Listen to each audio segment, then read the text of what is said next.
नमस्कार। हमारे चैनल में आपका स्वागत है। मैं हूं रामचंद्र मौर्य। विश्लेषण से पहले आपसे एक अनुरोध है कि हमारे चैनल को सब्सक्राइब कर लीजिए। अगर वीडियो अच्छा लगे तो इसे शेयर कीजिए, लाइक कीजिए और जन जन तक पहुंचाइए। धन्यवाद। आज हम चर्चा करेंगे लोकसभा में संविधान पर बहस हुई है, वही संविधान जो आज खतरे में है, जो खतरा उत्पन्न किया है उसके बीच और इंडिया गठबंधन के बीच संविधान पर चर्चा हुई, बहस हुई और बहुत तीखी बहस हुई। संविधान बचाने के लिए प्रियंका गांधी, अखिलेश यादव, राहुल गांधी और पूरा इंडिया गठबंधन जिस तरह से काम कर रहा है उससे उसका वोट बैंक तो बढ़ ही रहा है। साथ ही नरेंद्र मोदी और संघ के लिए एक सबक है और उन्हें लगता है कि अब संविधान और ओबीसी आरक्षण, ओबीसी जनगणना, ओबीसी हक अधिकार का मुद्दा बड़ा बन जाएगा और Congress party, Bharatiya Janata party NDA पर भारी पड़ जाएगी। इंडिया एनडीए पर भारी पड़ जाएगा। तो नरेंद्र मोदी, शाह और संघ की तिकड़ी ने एक रास्ता निकाला कि सांप्रदायिक ध्रुवीकरण, हिंदू मुस्लिम, मंदिर मस्जिद का विवाद इतना गर्मा दीजिए कि चारों दिशाओं में वैमनस्यता का जहर फैल जाए और हिंदू मुस्लिम एक दूसरे के दुश्मन हो जाए।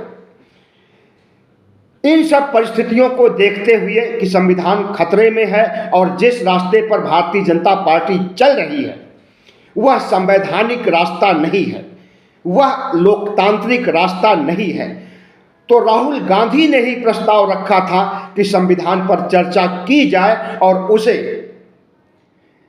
लोकसभा अध्यक्ष बिरला ने मान लिया था। आज वह चर्चा हुई जिसमें भारतीय जनता पार्टी की तरफ से राजनाथ सिंह और कांग्रेस इंडिया गठबंधन की तरफ से प्रियंका गांधी और अखिलेश यादव जैसे नेताओं ने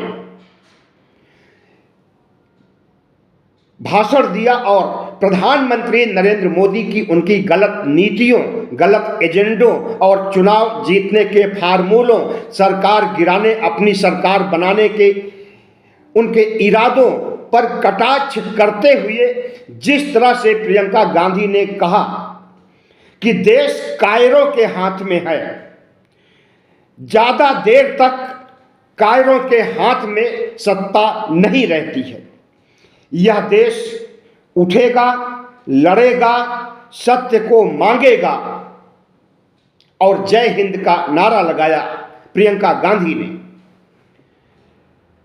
देश कायरों के हाथ में है, एक बहुत बड़ी बात कही प्रियंका गांधी ने अपने संसद में पहले भाषण में।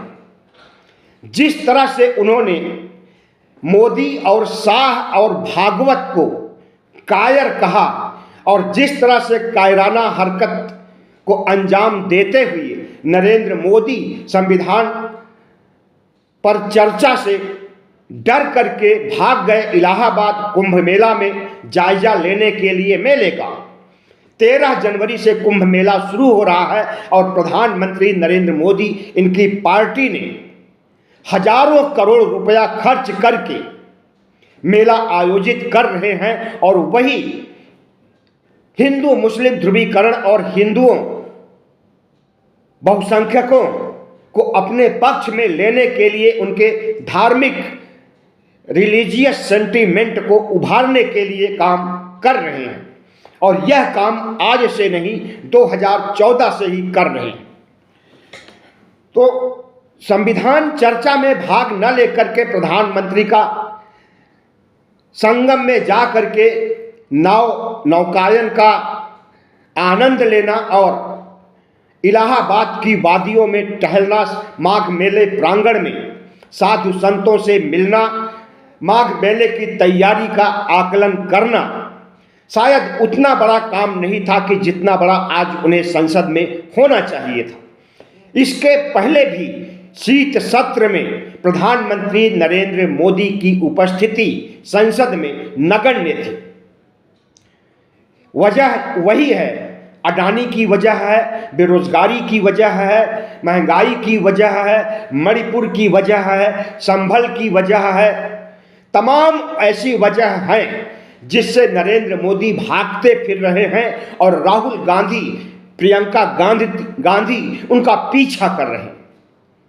जिस तरह से आज प्रियंका गांधी ने प्रधानमंत्री नरेंद्र मोदी को कायर कहा है, हमें लगता है कि प्रधानमंत्री के अंदर अगर थोड़ी भी संवेदना होगी तो उनको अपने चरित्र में परिवर्तन करना पड़ेगा। प्रियंका गांधी ने कहा कि जो न्याय प्रिय राजा होता है, पहले के जमाने में, पुराने जमाने में राजा भेष बदल करके जनता के बीच जाता था और खुद जासूसी करके पता करता था कि जनता किस हाल में है।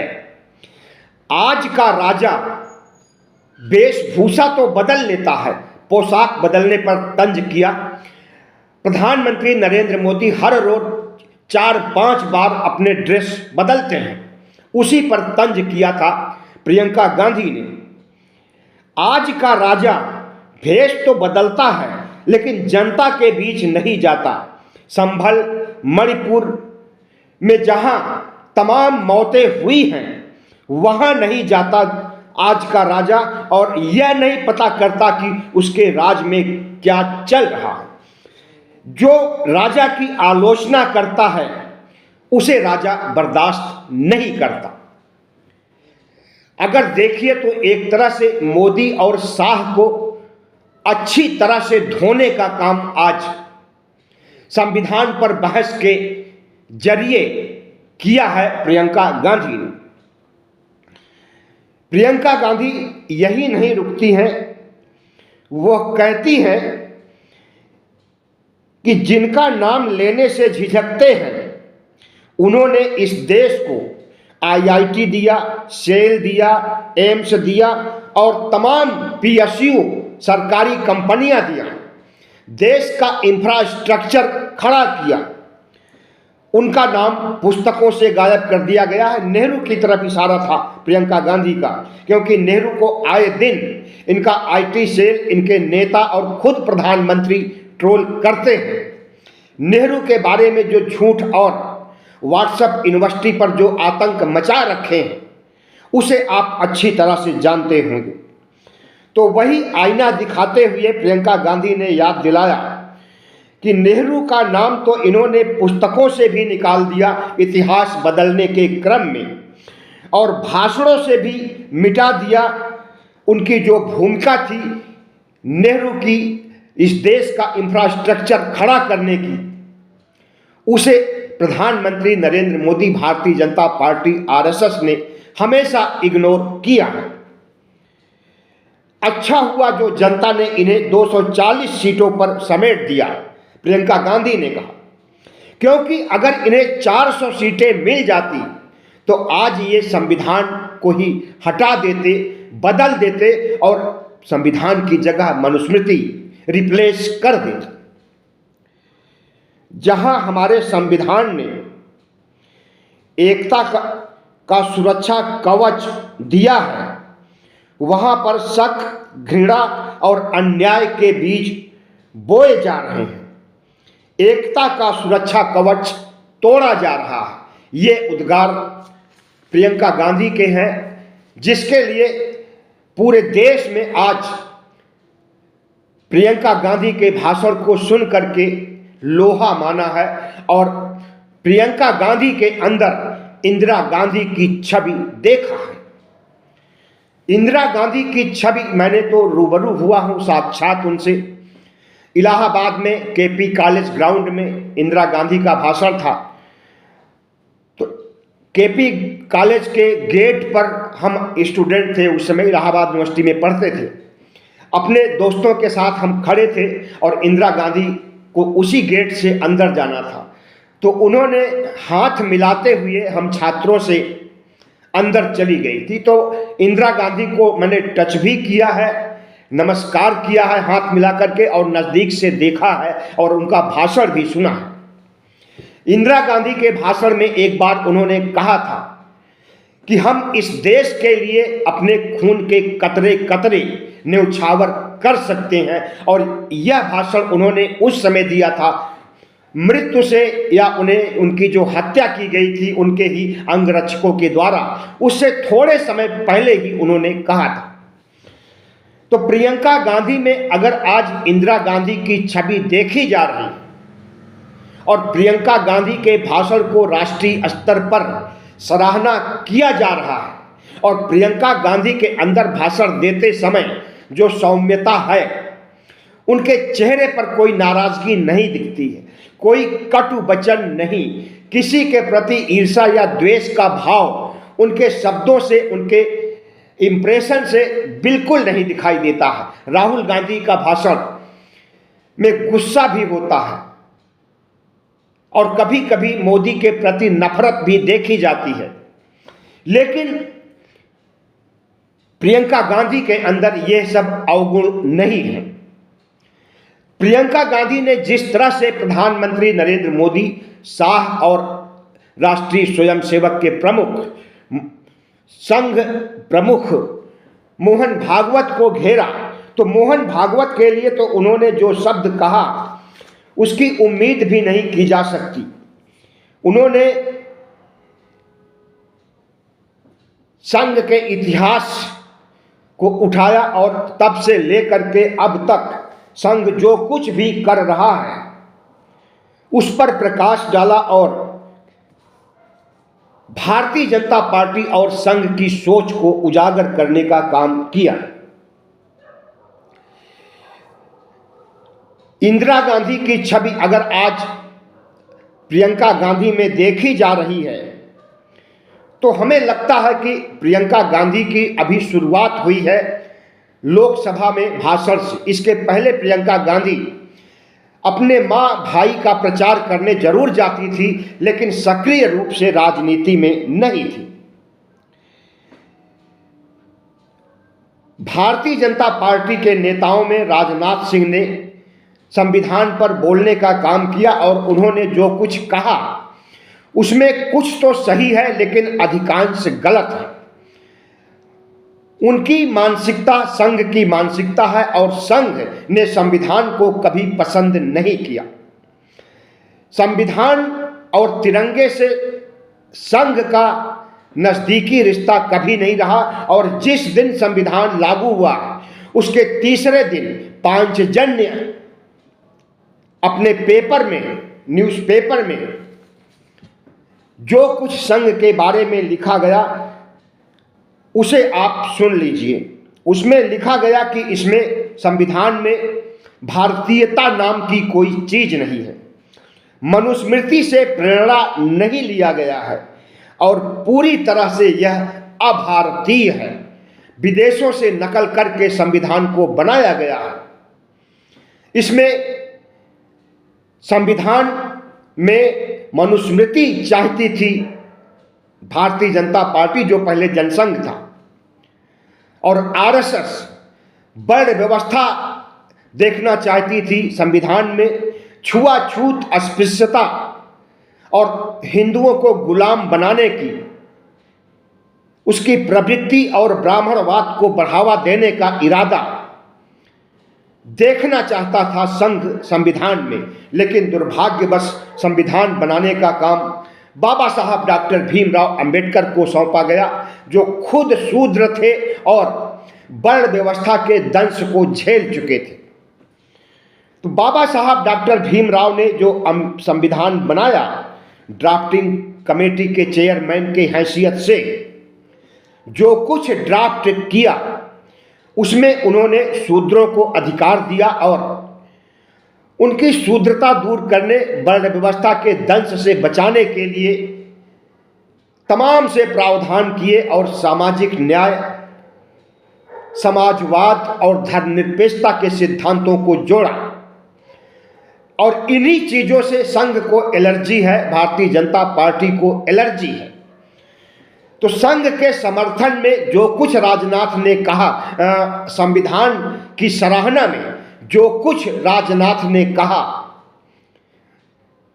उसमें उन्होंने ईमानदारी से नहीं कहा। राजनाथ सिंह ने कहा कि संविधान पर किसी का अधिकार नहीं है, किसी पार्टी का अधिकार नहीं। सबको पता है कि संविधान पर किसी पार्टी का अधिकार नहीं है। संविधान भारत के 140 करोड़ लोगों के लिए बनाया गया है, जिसमें हर पार्टियों का अधिकार है और किसी भी पार्टी का अधिकार नहीं है। लेकिन जिस तरह से धर्मनिरपेक्षता, समाजवाद और सामाजिक न्याय से आरएसएस और भारतीय जनता पार्टी को जलन होती है और इन्हीं वजहों से संविधान को वो नकारते आए हैं, और संविधान को नकारते ही नहीं आए हैं बल्कि संविधान को जलाने का काम भी किया गया है। संविधान के शिल्पकार बाबा साहब डॉक्टर भीमराव अंबेडकर की प्रतिमा को तोड़ने का काम आज भी किया जाता है। संविधान बनाने के बाद से लेकर के आज तक हजारों प्रतिमाएं तोड़ी गई हैं आरएसएस बीजेपी के कार्यकर्ताओं के द्वारा। बाबा साहब के पुतले भी फूंके गए हैं, संविधान की कापियां भी जलाई गई हैं जंतर मंतर पर, एक बार नहीं कई बार। मोदी राज में हरिद्वार में धर्म संसद होती है तो वहां पर भगवा संविधान भगवा कपड़े में लपेट करके पेश किया जाता है और कहा जाता है कि हिंदू राष्ट्र बनने पर यही संविधान भारत का संविधान होगा, जो वर्तमान संविधान है इसे हटा दिया जाएगा। बाबा साहब के संविधान की अवहेलना करते हुए प्रधानमंत्री नरेंद्र मोदी के आर्थिक सलाहकार विवेक देबोराय ने लोकसभा चुनाव से पहले 15 अगस्त 2023 को एक लेख लिखा और उसमें कहा कि संविधान को बदलना जरूरी हो गया, संविधान को रिप्लेस करना होगा और मनुस्मृति पर आधारित संविधान लागू करना होगा, तभी भारत हिंदू राष्ट्र बन सकेगा। प्रधानमंत्री नरेंद्र मोदी के पार्टी के सांसद अगर चीख चीख करके चुनाव के दौरान कहते हैं कि 400 पार सीटें दीजिए, हम संविधान को बदल देंगे, और यही शब्द उनके लिए जंजाल बन गया, उनकी हार का सबब बन गया। कांग्रेस की आंखें खुली, इंडिया गठबंधन की आंखें खुली, ये तो संविधान को ही खा जाएंगे और मनुस्मृति लागू कर देंगे। इस बात को निचले स्तर तक पहुंचाने के लिए, मतदाताओं के पास तक पहुंचाने के लिए एक बड़ा मुद्दा बनाने का काम किया, जिसका कुछ असर भी हुआ और प्रधानमंत्री नरेंद्र मोदी को बैसाखियों की सरकार बनानी पड़ी। संविधान पर बहस के दौरान जिस तरह से प्रियंका गांधी नरेंद्र मोदी, शाह और भागवत को धो रही थी, भारतीय जनता पार्टी के नेता बैठ करके टुकुर टुकुर देख रहे थे प्रियंका गांधी को। कोई हो हल्ला नहीं, कोई शोर शराबा नहीं, और राहुल गांधी जब आते हैं और मुद्दे की बात करते हैं तो पूरा सत्ता पक्ष राहुल गांधी के पीछे पड़ जाता है, शोरगुल करता है, हल्ला मचाता है, माइक काट दिया जाता है, उनकी आवाज को लोकसभा की कार्रवाई से निकाल दिया जाता है। लेकिन आज ऐसा कुछ भी नहीं हुआ। प्रियंका गांधी ने भाषण दिया और भाषण के दौरान भारतीय जनता पार्टी की दुखती रग पर हाथ रखा, और जिस तरह से मोदी, शाह और भागवत के चाल चरित्र चेहरे को, भारतीय जनता पार्टी की कुटिल नीतियों को देश के सामने रखा, उससे देश की जनता स्तब्ध रह गई। इंदिरा गांधी के बाद राजीव गांधी के बाद प्रियंका गांधी और राहुल गांधी, मैंने 3 पीढ़ियां देखी हैं नेहरू गांधी परिवार की। बचपन और जवानी में इंदिरा गांधी को देखा सुना समझा, जवानी में राजीव गांधी को और अब वृद्धावस्था में राहुल गांधी और प्रियंका को हम देख रहे हैं। हमें लगता है कि कांग्रेस पार्टी ने खुद अपनी गलतियों की वजह से मृत प्राय हो गई थी, लेकिन अब राहुल गांधी और प्रियंका गांधी ने जब कमान संभाल लिया है और आरएसएस का चाल चरित्र चेहरा, बीजेपी का चाल चरित्र चेहरा और मोदी का चाल चरित्र चेहरा, इनका असली चेहरा जब देश के सामने पेश किया जा रहा है और इस देश को हिंदू राष्ट्र बनाने के रास्ते पर ले जाने वाले नरेंद्र मोदी, संविधान को बदलने की इच्छा शक्ति रखने वाले नरेंद्र मोदी अगर फिर से संविधान को अपने माथे से लगा करके शपथ लेने जा रहे हैं और आए दिन शपथ की दुहाई देते हैं, शपथ खाते हैं और वादा करते हैं कि हम कभी संविधान के खिलाफ नहीं थे, आज भी हम संविधान के खिलाफ नहीं हैं और आगे भी हम कभी संविधान के खिलाफ नहीं रहेंगे, तो यह समझ लीजिए कि संविधान को लेकर के भारतीय जनता पार्टी, आरएसएस और प्रधानमंत्री नरेंद्र मोदी के इरादे नेक नहीं हैं, लेकिन वह कहते कुछ और हैं, करते कुछ और हैं। अगर उन्हें 400 पार सीटें मिल गई होती तो शायद अब तक भारत को संविधान मुक्त कर दिया जाता और मनुस्मृति को सम्मान मिलता और मनुस्मृति को संविधान मान लिया जाता और उसके बाद हिंदू राष्ट्र अपने आप ही बन जाएगा जिस दिन मनुस्मृति लागू होगी। तो आज देश संविधान पर चल रहा है, जब मनुस्मृति पर चलेगा तो उस समय शूद्र, अंत्यज, अछूत जिसका बंटवारा खुद मनुस्मृति ने किया है और तमाम तरह के कड़े दंड का व्यवस्था दिया है, अगर वह लागू हो जाएगा तो क्या इस देश को 4000 साल पुरानी व्यवस्था या राजतंत्र की ओर ले जाया जाएगा? संविधान पर बहस के समय इस पर भी चर्चा होनी चाहिए थी, लेकिन किसी पक्ष ने इस बात को नहीं उठाया और प्रधानमंत्री नरेंद्र मोदी, शाह और संघ प्रमुख मोहन भागवत को जिस तरह से नंगा किया जाना चाहिए था उस तरह से नंगा नहीं किया गया। इनके रग रग में देशद्रोह है, गद्दारी है संविधान के प्रति, लोकतंत्र के प्रति और इस धर्मनिरपेक्ष भारत के प्रति। और उस गद्दारी का नमूना उस दिन भी सामने आ गया था जब नए संसद भवन में सिंगोल मंगाया गया था, तमिलनाडु से आया था और उस सिंगोल को हाथ में लेकर के प्रधानमंत्री नरेंद्र मोदी ने पूरे संसद भवन में चक्कर लगाया था, जिसका वीडियो वायरल हुआ था, आपने भी देखा होगा। संसद भवन में ही उस सिंगोल को स्थापित कर दिया, यानी लोकतंत्र के मंदिर में राजतंत्र की स्थापना हुई थी। सिंगोल राजतंत्र का प्रतीक है।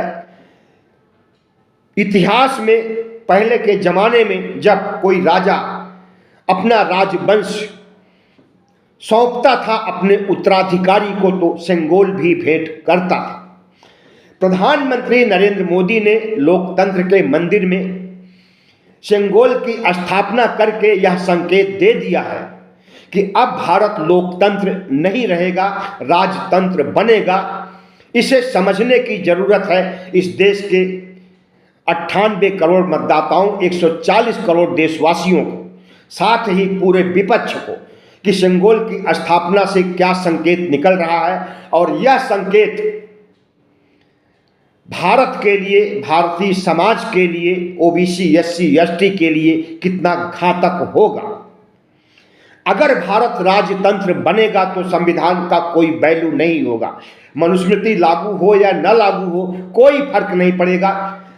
पहले के जमाने में कोई संविधान नहीं हुआ करता था। संविधान की व्यवस्था पहली बार बाबा साहब अंबेडकर ने किया है। अंग्रेजों ने अपने बनाए हुए कानून और नियमों के तहत राज किया, लेकिन फिर भी अंग्रेजों ने बहुत बड़ा काम किया ब्राह्मणवाद को ध्वस्त करने के लिए। ब्राह्मणवाद का मतलब तमाम तरह की कुप्रथाएं, तमाम तरह के अत्याचार।